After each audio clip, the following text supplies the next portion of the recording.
On Muhammad from Mars 11 went home to be with the Lord, and I was asked to give the times of his service, and so I'm going to do that.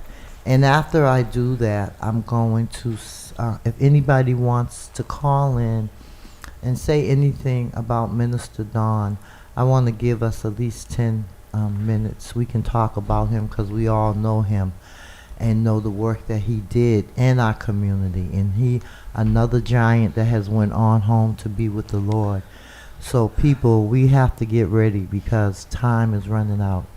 And we that are leaders in this community, we have to continue to train our young folks up. So Friday at Morning Star, 3 p.m. to 5 p.m. is the wake.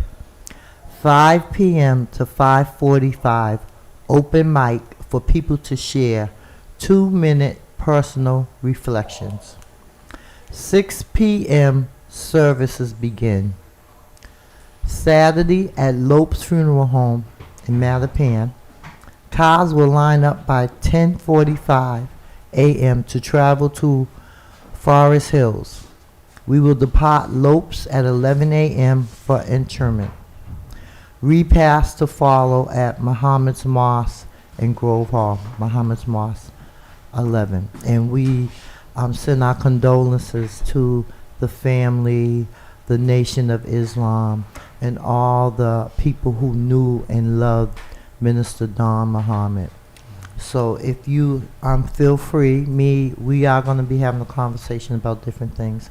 But if you want to say something about Minister Don or a memory, you can call 617-282-0685 or 617-282-7794 or 617-265-2679. And so, good morning, Carol. Good morning. Good morning, Good morning. Wes. Good morning. So, we are here. Carol is an entrepreneur, for one thing. It's Carolyn, isn't it, Carolyn? Carolyn, yes. Carolyn. I've been calling her Carol forever. That's fine, Carol. So, how are you? I'm doing well, just working hard to support a community that gets a whole lot, a little bit. Yeah. Tell us a little bit about your organization. What is it, Preservation? So Preservation Circle is an organization that was designed to support families in the community. And what we do is we are wraparound service. We support women, men, children, wherever the needs are. And so we have volunteers that will step in and help wherever they need to help. And exactly what type of help are they So, giving? One of the things is we support families that are dealing with DYS, DCF, and Boston Public Schools. We help families understand IEPs and what they mean and the resources they should be receiving. And if they are in jeopardy of being displaced, we have resources to help them with that as well. So, you said that the children in the schools, you help them. Do you go in and help the students per se, or do you deal with the whole family? So we deal with the whole family, but let's just say we have some students who are struggling with graduating from high school. Okay. And they just need a little push.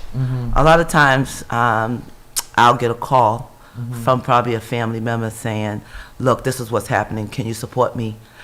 We go into the school and we get a plan in place. Okay. And so whether it is they need to do online courses, then we make it happen, whatever the needs are.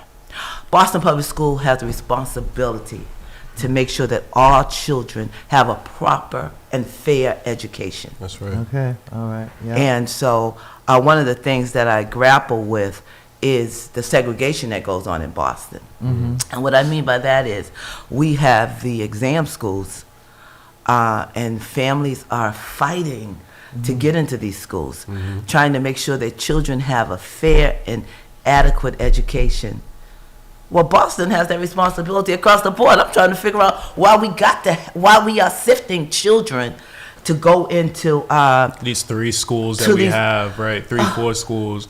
I remember doing those like exam tests back then in 6th and like 7th grade, trying to get into those schools, and it was just like, it was hard. I couldn't get in, but a couple of my friends did, and it's just like, it makes you think like, oh, this school is the only school in the city that has like all the resources and opportunities for us, when it should be all the schools across the board that should have like the same equal opportunity so everyone can learn. You are exactly That's right. That's right. And so we are the taxpayers, and we make sure that we are supposed to make sure that those schools are funded in a way to help all children, regardless to how they learn. Yeah. So even though we say disabled or disability, there's no such thing as that. We are all different.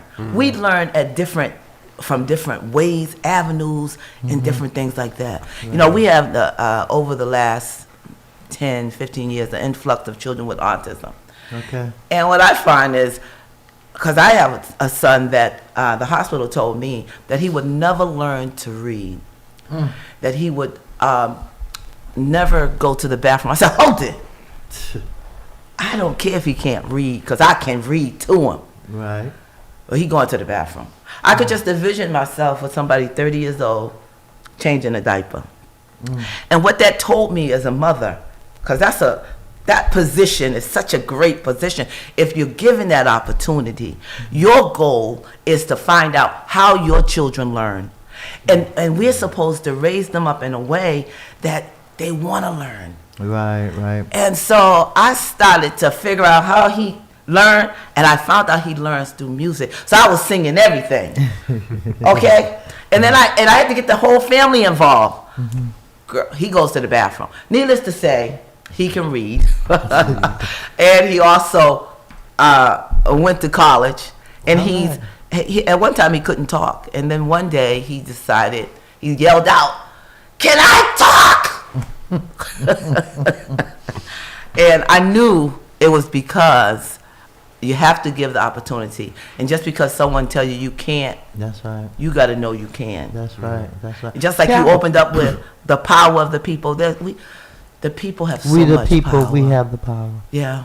We do. We do. We just have to collaborate and come together. We've been saying this for years. Collaboration, not competition. You know? Girl. You know? For Yes, real. yes. So, Carolyn, tell us how many children you got. So I have, Lord, I had to laugh myself. I have 16 children. I gave birth to 10. Yeah. And, of course, that wasn't what I wanted to do. But I'm a firm believer that you do not have control over life and death. Right. Your steps have already been ordered. Everybody knows what you got to do. The problem is we get in our own way. And in 98, end of 98, they thought my body was throwing off a lot of cancer cells. And they thought I had cervical cancer. And so the doctor that was doing all the tests was like, we're probably going to do a hysterectomy. So at that time, I had 4 children. I was good with that. I wasn't going to be stressed out, And so what ended up happening was this doctor went, he had an emergency. 30 days passed. So I called the hospital. I said, look, 30 days done passed. Now you all are telling me my body's throwing off cancer cells. What's the plan? So they said, you know what, we were going to call you. We got another doctor for you. And we want you to go see him. So I went in to see this doctor, and I love this doctor to the day. His name is Dr. Domelo. And he said to me, I got to run some tests. I said, hold it, y'all work in the same office. Had he been here, you all been going over those same tests. He said, look, Miss Lomax, the way God operates with the body is amazing. But I got to get my own information. And you need a second opinion anyway. All I said, oh, right, yeah, well, you're right. that's Right? Like, right, yeah. But you see how he was able to get me together? And I was able to listen, because that's part of the game. So he ran his test. And I went home, and this was a Wednesday. And my baby at the time was 5. I had a 13-year-old, a 15-year-old, and a 16-year-old. And I had got them to the place where they needed to be, at least in my mind. but there was this 5-year-old who I didn't want to be a burden to anyone. And the tears started to roll down my eyes. And I was like, Lord, allow me to see my baby grow up. And at that moment when I said that, I felt selfish, ungrateful. God had given me 34 great years. And now I'm complaining? Are you kidding me? When there are children that are born still, because I have a sister that was born still. And we still talk about her like she's been here forever. And then there are babies that never get to 6 months, or they just never even make it out of the womb, period. And the tears began to roll, and I said, Lord, whatever thy will is for my life, I will accept it. And the baby came to me, the 5-year-old. He said, Mommy, why are you crying? I said, I don't know. Couldn't really explain to the 5-year-old. Right. He says, Mommy, you got such a nice eyes, nice teeth, nice nose. He touched my chin. He said, you know what? I'm going to call you sweet Jesus, because you're the lily of the valley and the bright and the morning star. And oh, he said, how I love you. And the tears began to run. And at that point, I said to God, whoever raises him is going to have a good son. That's what I said. Amen. So the baby goes, Ma, you're not sick. You are having a baby. I said, oh, okay, well. I know that wasn't going to happen. They done ran all these tests. They done told me I'm getting ready to get a hysterectomy. You talk about you having a baby? So I go back to the doctor. So I call my pastor. And he said to me, he says, out of obedience, he says, I want you to get in the prayer line.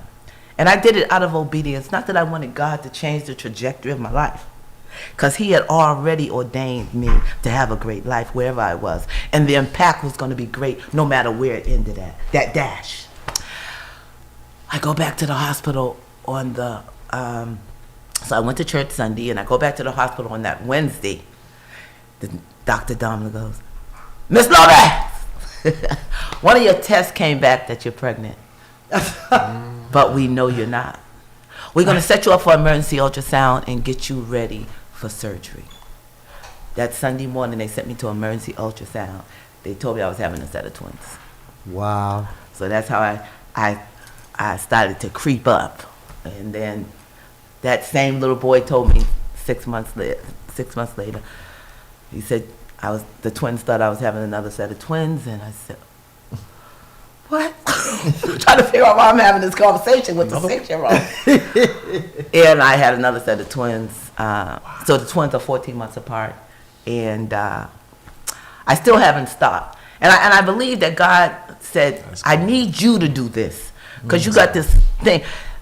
Women are stressing out all over the world. You know, it is hard to have 2, by the way, because you got to give them a lot of time. You get to 4, you might be got a little help, somebody talking to you, helping you talk, helping you remember what you told them. But I tell women, they be like, I got children back to back. I got a 2-year-old and I got a 3-year-old. I said, could you imagine having 2 2-year-olds and 2 3-year-olds? And then becoming the grandmother of a set of twins 10 months later. So in my household, I had a set of twins in 99 that I gave birth to, 2000 that I gave birth to, and 2001, a set of grandbabies. Wow. And my daughter was still in high school, so those were my babies, but they were hers. And we did what we needed to do. And God bless you. God is good. All the time. All the time. All the time, God is good. All the time. I don't know.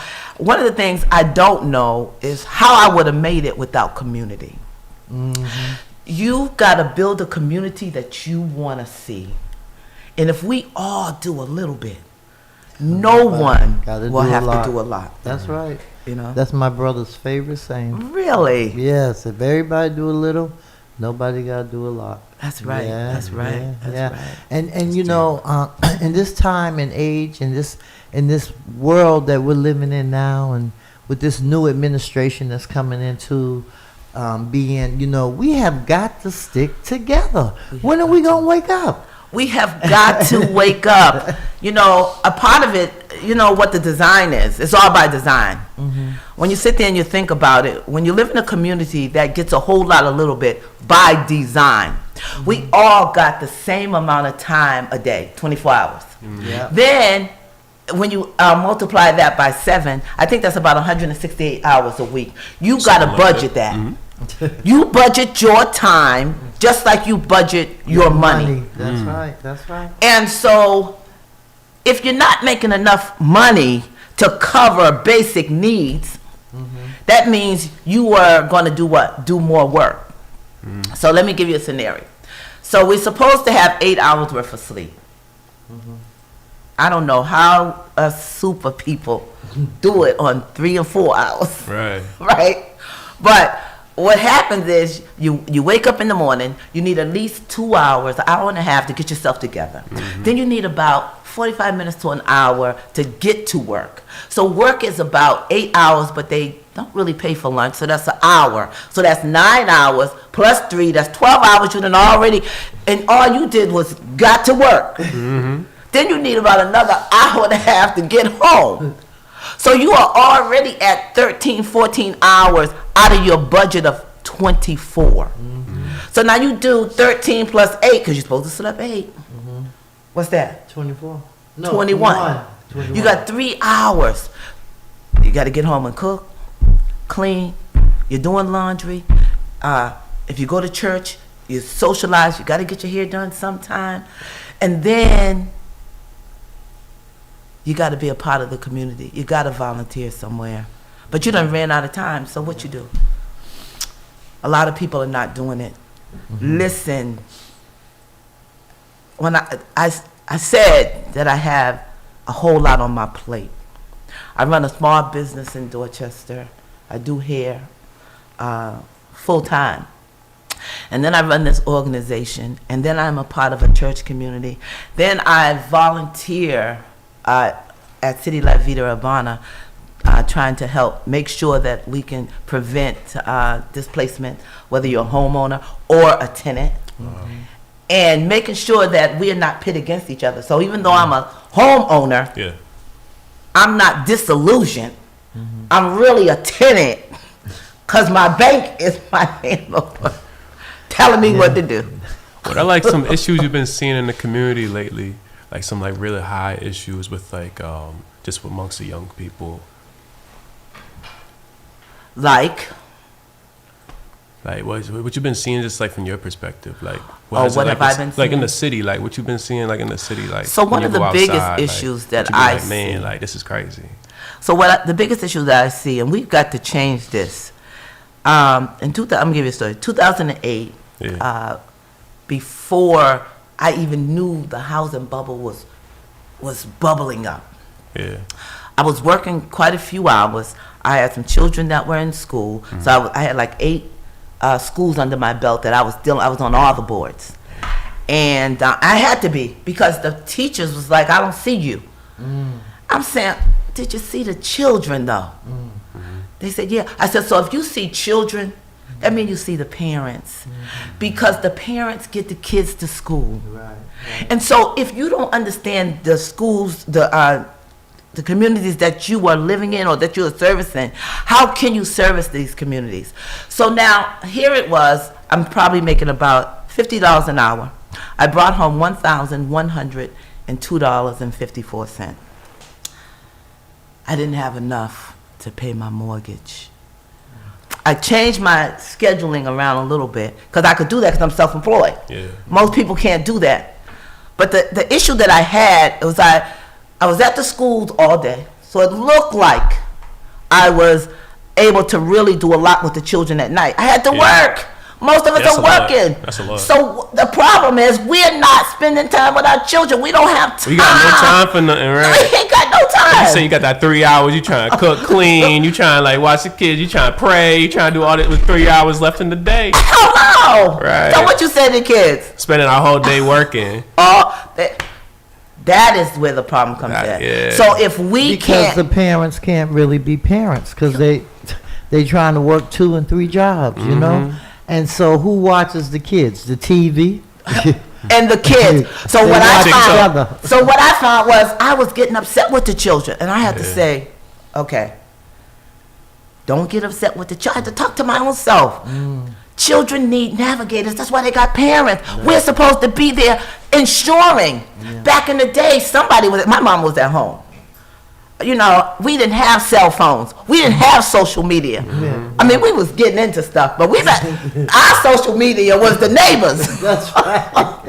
You understand what I'm saying? That's right. People passing by seeing you doing stuff. I don't know how they had the numbers. I know, right? Yeah. But they definitely called your mother before you got there. Yes. Yeah. And mamas listened. And then you got to the point where the mothers was like, don't say nothing to my child. And once that came in, when parents was like, don't say nothing to my child, people got afraid to help you with your children. Or even the fact that you can't discipline your children. Even the fact that you can't discipline them, you know. And so this is how I know kids learn. This is what my mother was telling me. My mother, I was like, Mom, well, if they don't know how to do it, oh, they know how to do it. They know every song, every show that come on Saturday morning. They can sing everything. I know they're learning. I know they can learn. Yeah. Now they're going to do what I ask them to do. And that is one of the things. But she had to be home. We have to be home so we can see what our children can and cannot do. My son with the autism, I wasn't telling him like I was telling the other kids. I would say to them, look, I'm not going to be around all the time. Y'all got to get this. This is what you need to do. You know what my punishment was? And it was bad. It probably wasn't. Okay. I would say, that's it, boot camp. Get a pencil and a pen. We're about to do some math problems. And so I would do that with them. And they would all do this math or whatever my boot camp was.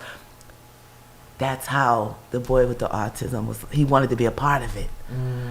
But because it was in my mind, because of what the doctor said, I didn't want to really stress him out. But he got it. You know, if I really wanted them to learn something, I said to them, look, if you all come learn to tie your shoe, whoever can tie their shoe, we going to IHOP. The 3-year-old got his shoe. He learned how to tie his shoe and taught me a method. You understand what I'm saying? Because we are learning from one another. That's deep. Yeah. And the kids will teach you. And but if we can get to the point, when I grew up, my parents, they owned a community business. And they understood the value of helping people.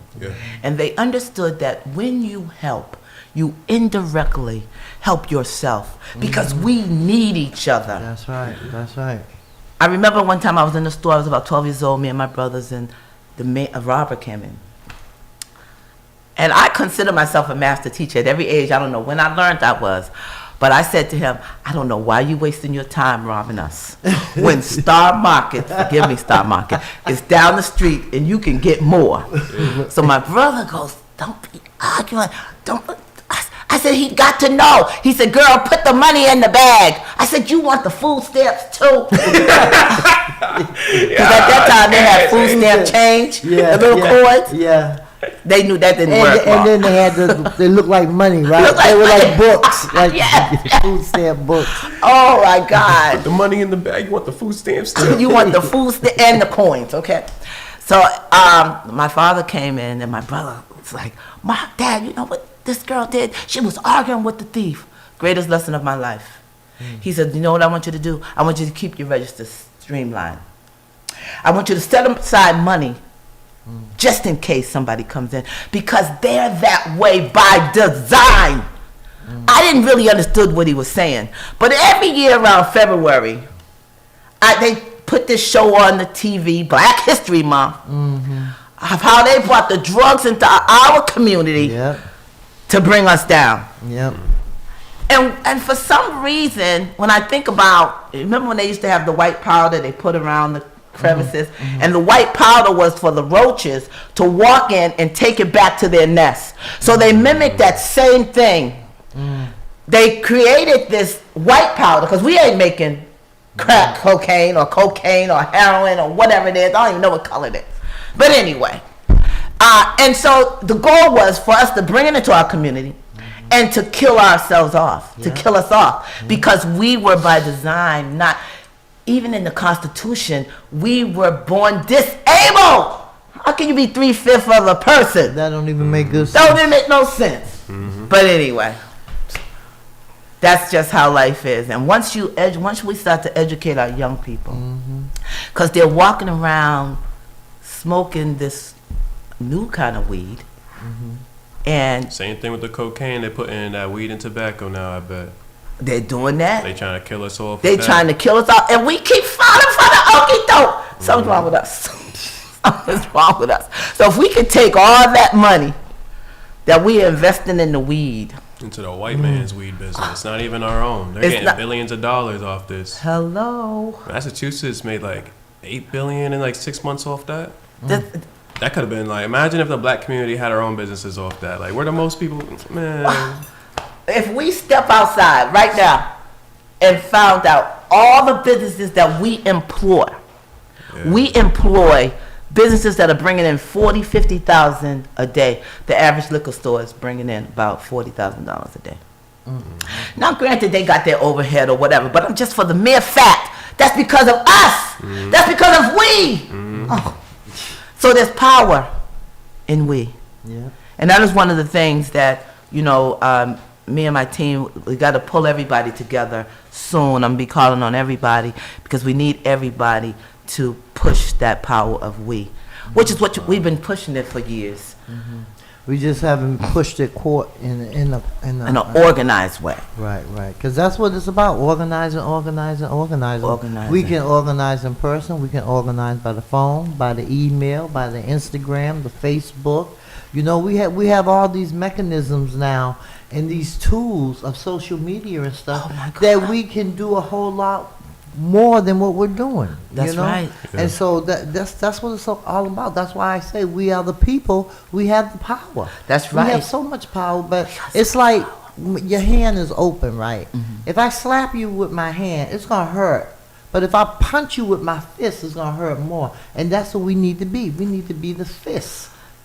That's right, because what I love to say, the people united can never be defeated. Oh, I love that. When you unite, you can never be defeated. That's right. And that is what it's all about. If I can't say anything more, we need each other. That's right. When I'm a reflection, when I see you, I see my reflection in you. I know you're working hard. I know you're not getting a lot of sleep. I know you want to see change. I know you want to be the change that you want to see. I know this. Yeah. That's why when I say I just love everybody. I can't help, because if I call you up, people, I bring everybody home. Somebody homeless, I don't know what it is. I just do it. But I do that because I never know where I'm going to be. But one of these days, not one of these days, I'm doing it right now.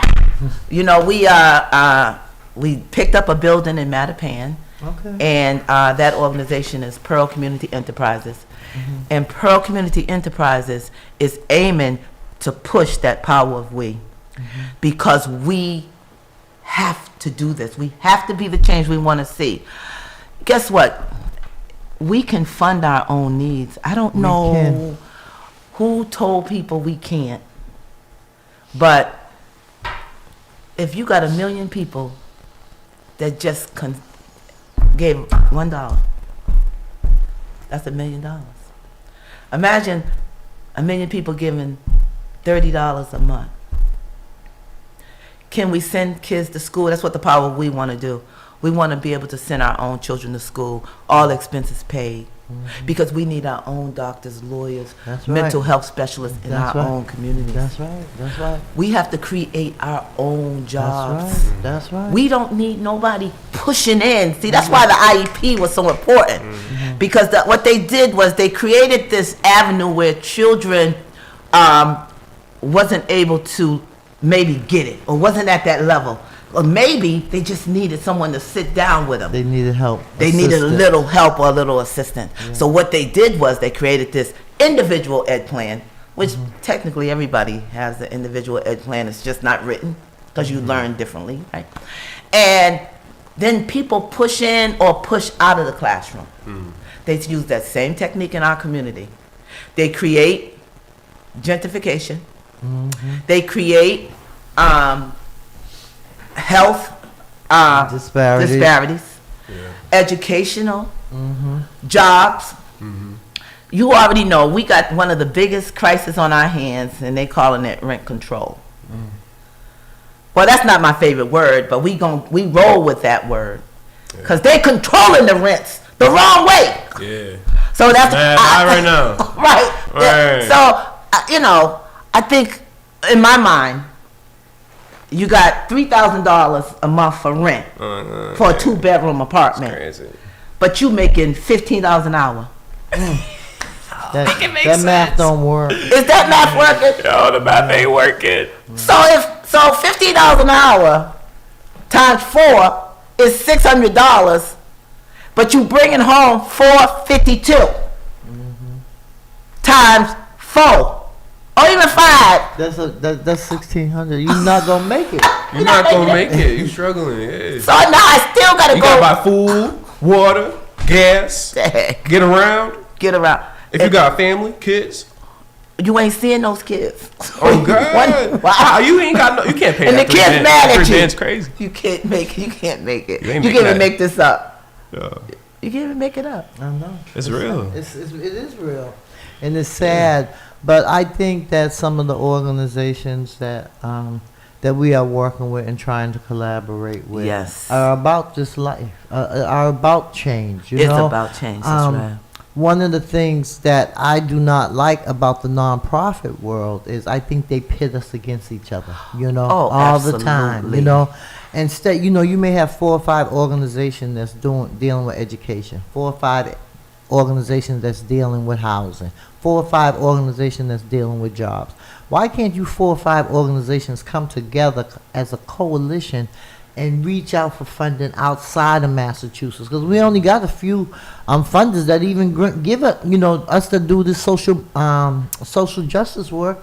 There's only a few organizations that even fund it. Well, that's why we got to fund our own needs. That's right. The reason why I know we can fund our own needs is simply just what I said.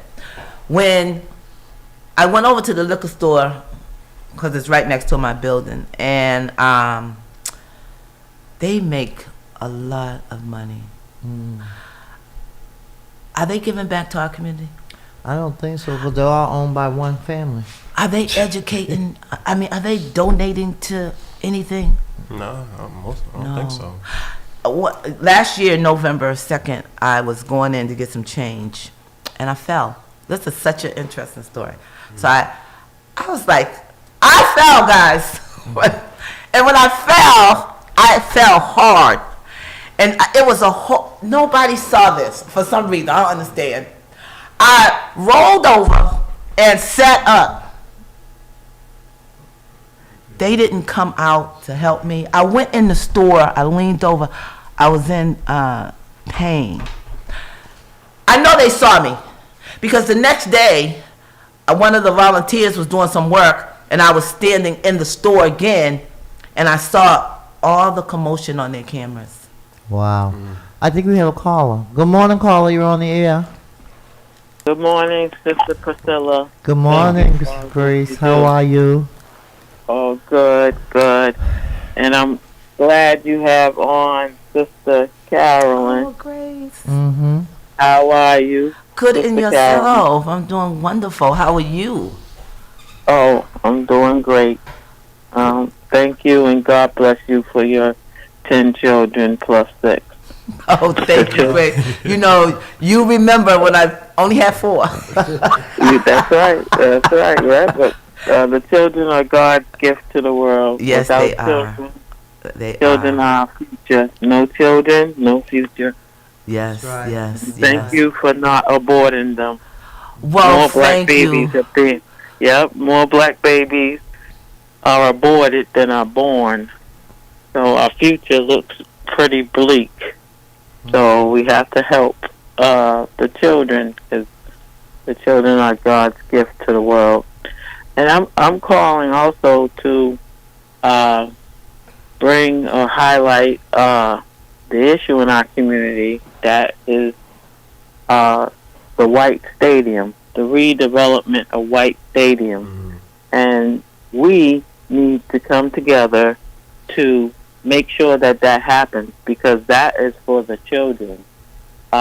Mayor Wu has proposed to redevelop White Stadium and bring in professional soccer, women's soccer, and that is really key.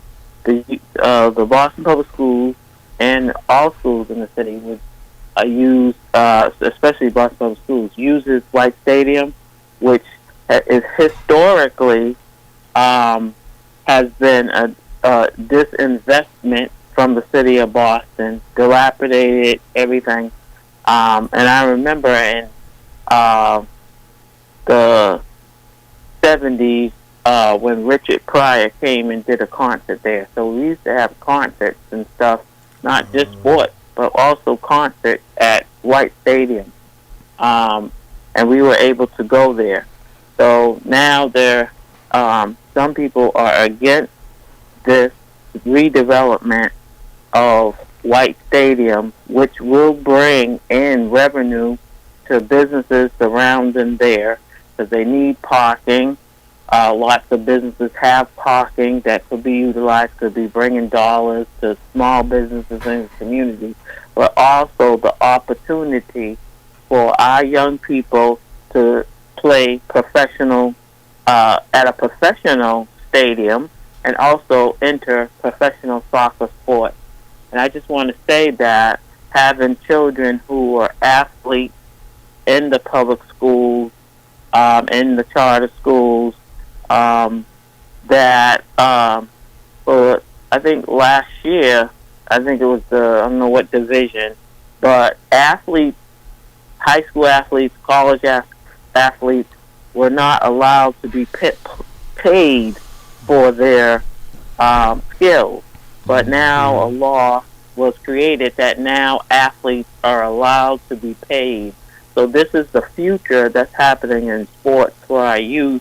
And we all know that when children engage in sports and extracurricular activities, it keeps them away from involving in things that they should not be involved in. So, and this professional, so now they're talking about $90 million tab. This professional support team is helping to pay for half of that, and the city's going to pay for the rest of that. But this is an investment in our community, that we will have a professional stadium in our community, right in the heart of Grove Hall, Greater Grove Hall, and also they're going to redevelop. There's going to be, underneath the bleachers, just like at the Fenway, they're going to have vendors, so that's going to bring in businesses, and we have to advocate that, for black businesses. Also, it has to be built. We have to advocate for black to be a part of that development of it. So I have, I'm encouraged, and we need to take a stand, because this is being other people who do not want this to happen. We should make sure it happens, and we should educate ourselves around this issue, and we need to take a stand for our young people and for our community and for the long time disinvestment of White Stadium, the dilapidated stadium. I remember that there's an organization that does free summer camp, and they used to use White Stadium in the summer. You could just drop your children off, and they had all kinds of sports things. But you remember when they used to do the Kiddie Carnival over there at the White Stadium? That's exactly. Like, exactly. All types of stuff, like culture, arts, like music, like shows. Yeah. And now it's just be dead over there. We don't really be doing nothing over there, really. We use like the outside yard, but not actually in the stadium. And it's just I it's like a beacon to see of the community. I hear you.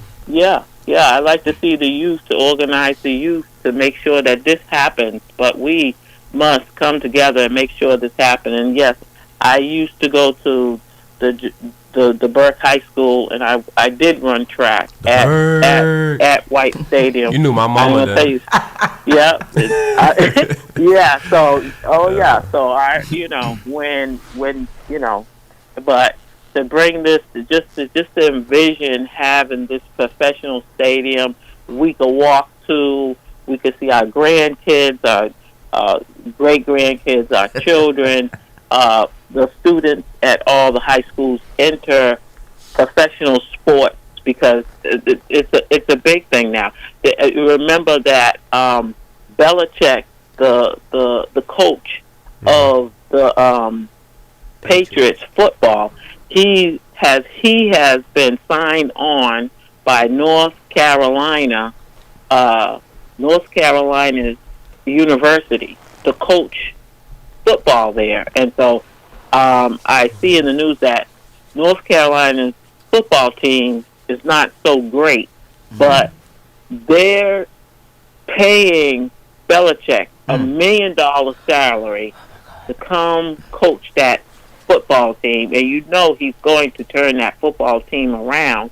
Hence, those students in football who get on that team, okay, so they be under the guidance of Belichick's skills and able to play professional football. So all the resources that North Carolina will bring, and think of all the resources that White Stadium will bring to our community, that we have in our community a professional football, a professional White Stadium, because it's not just about sports. It could be for any kind. As you know, at Fenway Park, they have concerts there. They just don't have sports there. They also have major concerts there and other activities that they use that stadium for. So we need to advocate for this to happen. Thank you. Well, thank you for calling, Grace. I know there is a lot of controversy around White Stadium. Some want it, some don't. And the tax dollars about it too, like just our money being spent. Yeah. For it. Well, we have to put. Well, you know what? This is 50. You just said how much are they making off the weed? A lot of money off that weed. So let's put that money. Yeah. Oh God, they should. Yeah, let's invest in the children. Let's invest in the youth. I think about that every day. Money invested in the children is the wise decision. And anyway, they owe us. How many years has White Stadium sat there? Too many. With divestment in our community? That's a reparations issue. It sure is reparations. Yeah. That's They owe us this $90 million. And anyway, the city is not paying $90 million. They're paying half of that. The professional sports team is playing that. First of all, you have a women's professional sports team, and I understand that there's only one other stadium in the whole country that is for women's professional sports team. Oh, wow. So White Stadium will be the second. That would put us on the map. Yeah. We already on the map. We already on the map for a lot of things. Yeah. But So it is. There's a lot of political stuff going on, but I'm sorry, the city owes us this. They owe it to our children who are being murdered in the street. No, I don't care what they pay, and they're telling us, they don't want them to invest that in our community. If it was in another community, it would have been no question. Yeah, well, y'all know that's where the collaboration comes in. Let us educate ourselves, but we must fight for the future of our children. We do. That's exactly true. Right. Thank you, Grace. We appreciate you You're listening welcome. and calling. Have a blessed day. Thank you. Yes. Yeah, I mean, there's so much stuff going on within our community, you know, and there's always quote, pros and cons of everything. And I agree, if we could just come together on one thing and agree on one thing. We can't agree on anything. There's always controversy. This group doesn't like it, that group don't like it. And so it's up to us because we're not going to like everything, We have to really look at, what actually is happening. We got to read the fine print because they good for hiding stuff in fine print, I believe we have a caller. Good morning, caller. You're on the air. Yeah, very quickly. I know the time is short, Sister Phillips. Hey. But let me just say that, with all due respect to the sister, that the development of White Stadium is not to benefit black people. First of all, the $91 million is ballooned in terms of the city share from $50 million to $91 million, and that the bottom line is that if you look at Carter Playground, when Northeastern teamed up with the city, and folks were thrilled, if you're a black person, you won't even have access to that. That development is not meant to benefit black people. They come in there, they're going to take that spot, and you won't even be able to come in that area without the police pulling you over saying, what you doing there? So I know the time is short, but I just wanted to say, with all due respect to the sister, and let me just close with this, that they said that based on the women's soccer schedule, that our high school teams cannot even utilize the space at a certain period of time during the fall because of the soccer season. So let's not fool ourselves in thinking that they're doing us a favor. They're not. And the 91 mil is what the city is now up to, and they're saying it's going to approach 100 mil for the city itself, and it's not going to be about for black people. So let's not fool ourselves. Thank all you. right, ma'am. Thank you, Siddiqui. Appreciate you and all you do. So That's deep. Man. That's a deep perspective. Yeah. And that's why we do have to educate ourselves. And that is one of the things. They let it lay dormant, then they push into our community and make us not realize we feel like we are part of something that we're not. I haven't even heard anything else about the Shattuck and their 851 beds. I don't know what happened to that. I haven't heard anything about that. But, it's a lot. It's a lot for us to deal with, us, especially us that are in the community doing community work, because every time you turn around, there's another issue, there's another concern, Until we're able to organize. The power of we. And then we have to pay people. These people, this has got to be their jobs. We are all surviving off of volunteering, which is great, but we only got so much time because we do got to have a place to live. Yeah. But if we can get the power of we to come in and say, look, we need people to focus on mental health, we're going to fund money to that. The power of we is going to fund that. We need people to keep us updated with our political stance on everything.